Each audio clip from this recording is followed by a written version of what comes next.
The life of a jazz musician is a very precarious life. I was just talking about a good friend of mine, a pianist who he's got a good reputation. Um, he just had a sort of a altercation, and he was hurt, you know. And jazz musicians, you know, they want to express everything their life is sort of right out there on their sleeve.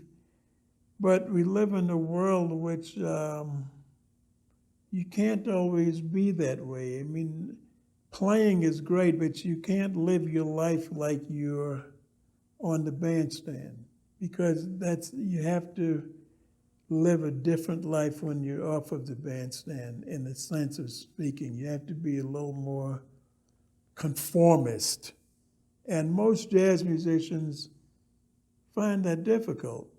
More probably artists find it difficult to be a more normal person when they're off the bandstand.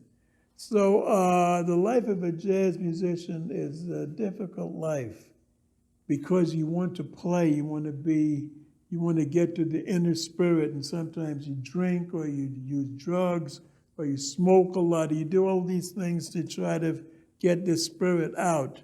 So a jazz musician, it's a difficult existence, and a lot of the great people that I've known and that in history, they kind of overindulge and they never sort of are able to balance their musical life with their personal life.